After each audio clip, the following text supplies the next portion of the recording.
Do you ever notice how every few months the tabloids suddenly start screaming about Meghan Markle making some epic comeback to the royal family? Like clockwork, boom, headlines everywhere. Meghan poised for royal return. King Charles wants Meghan back. The monarchy needs Meghan. Really? We're doing this again? Because honestly, if the monarchy needs anything right now, it's less drama, not more. And drama? Well, that's Meghan and Harry's middle name. From the moment they stormed out, it's been chaos in their wake. And here's where it gets spicy. Rumor has it that King Charles isn't just open to Meghan returning, he's insisting on it. Yes, insisting. Can you even imagine? Meanwhile, Harry gets photographed at Heathrow like some grand hero, landing in the UK on the anniversary of the Queen's death. The timing couldn't have been more theatrical if he scripted it himself, but while William and Kate were honoring the Queen at Sunningdale with dignity and genuine respect, Meghan was, what? Plotting her so-called sacrifice to rejoin the fold. Sacrifice? Please. If wearing pantyhose was such a life-shattering trauma that she's still whining about it 5 years later, maybe royal life was never really her thing. And that's the part that stings. Catherine has carried out engagements with quiet grace, never demanding applause, never once complaining. Meanwhile, Meghan turns every minor inconvenience into an opera. The contrast? Blinding. But here's the kicker, Prince William. He's had it. Done. Finished. Sources say he's standing firm, and honestly, can anyone blame him? This is the man who watched his grandmother carry the crown for 70 years with dignity. Now he's expected to just sit back while Meghan Markle struts in as if nothing ever happened? No way. William is protecting not just the monarchy, but his wife, his children, his future. And every time the media paints him as cold or unforgiving, let's not forget, Harry and Meghan left first. They bailed. They inked Netflix deals. They trashed the family in front of the whole world. And now, suddenly, they want back in. Please. So let's get real for a second. Why do Harry and Meghan even want back in? It's not about duty. It's not about family. No, it's about brand survival. Their stock is falling faster than anyone could have imagined. Hollywood already moved on. Politicians quietly stepping away. Even the Jamaican Prime Minister had to personally call King Charles after the Sussexes randomly gate-crashed a red carpet. Can you picture that? A head of state basically phoning up the palace like, your kid showed up uninvited and embarrassed us. That's not just awkward. It's humiliating on a global scale. And the whispers get even juicier. Meghan isn't just angling for a casual return. Oh no! Reports claim she's demanding full royal duties again. Not as a favor, not as a compromise, as her right. The audacity. She's strutting around like the world should bow and curtsy, while the press keeps pumping out puff pieces trying to convince everyone that she's the missing piece the monarchy desperately needs. Meanwhile, William is being dragged for drawing a line in the sand. But let's not forget, Harry and Meghan already had it all. Titles, global attention, the goodwill of the public. And what did they do? Tossed it aside for Spotify podcasts, Oprah interviews, and Netflix drama. They weren't exiled. They chose to leave. Now King Charles seems torn. Maybe it's a father's guilt. Maybe it's his craving for peace. But being a dad and being a monarch are two completely different jobs. And William, he knows it. He's playing the long game, preserving the institution, protecting his family, making sure the royal household doesn't turn into the Harry and Meghan circus part 2. But let's not gloss over Meghan's carefully polished public image. Oh, the misunderstood outsider, the bold trailblazer shaking up royal traditions. Please. Behind that curated facade is a much darker picture. Her brief time as a working royal, riddled with tension.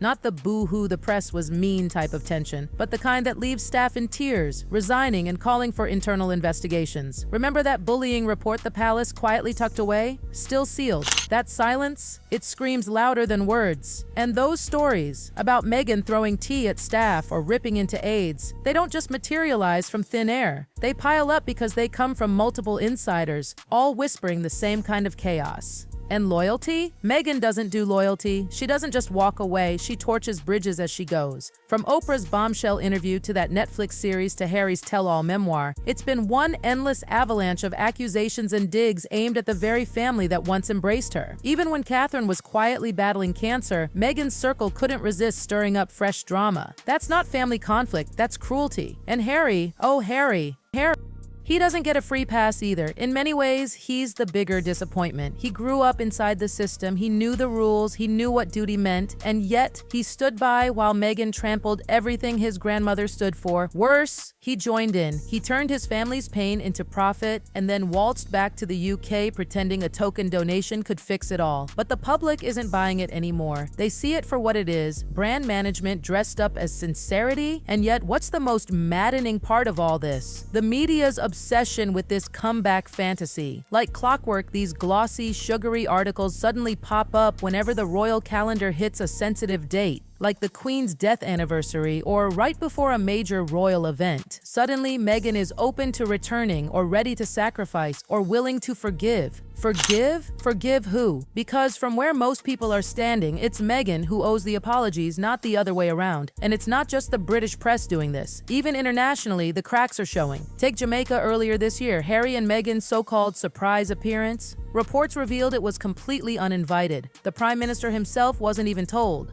That whole red carpet moment crashed. Not planned, not welcomed. And the embarrassment was so intense that the Jamaican ambassador had to call Buckingham Palace just to make it crystal clear, this wasn't our doing. That says everything. This isn't diplomacy. This isn't respect. This is two people who can't accept that the spotlight no longer belongs to them. Their signature move? Show up unannounced. Make it all about themselves, then leave others scrambling to repair the damage. And let's be honest, William's refusal isn't just some emotional grudge, it's reality.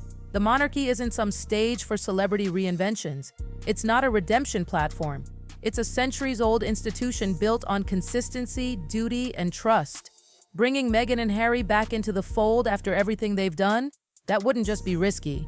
It would be suicide for the crown. So William stands firm, even if it means clashing with his own father. Because at the end of the day, this is about legacy. A legacy he's sworn to protect.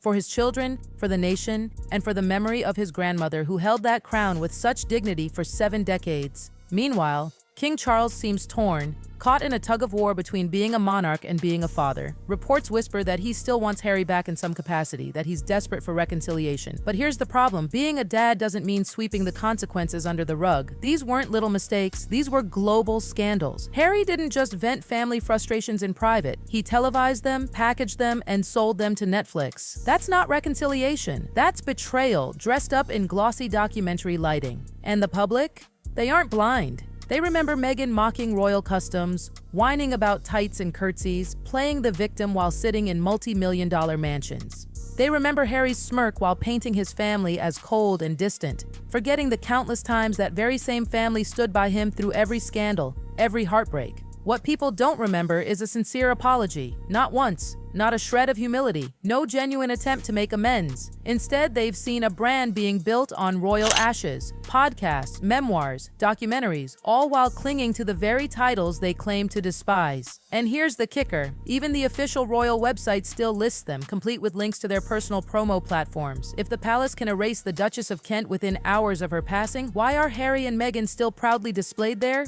It sends the worst possible message that you can trash the crown, profit off the chaos, and still keep a foot in the royal door just in case. And let's not ignore the elephant in the room. If Meghan can't even patch things up with her own family, why should anyone believe she's suddenly the savior of the monarchy? Where's the outreach to her father, the man who helped kickstart her early career? Where's the peace with her siblings, who have all spoken out about the chaos she left behind? It paints a clear picture. Someone who cuts ties, demands loyalty, and plays the victim while acting like the aggressor. And now, with whispers of her considering a return, it doesn't look like duty. It looks like strategy. The rebrand of all rebrands. A calculated way to snatch back the influence and prestige that's been slipping through her fingers. Because let's be honest, Netflix numbers are dwindling. The podcast deals fizzled. The Hollywood buzz has quieted down. When the brand isn't booming anymore, where else to turn but the very system she once mocked?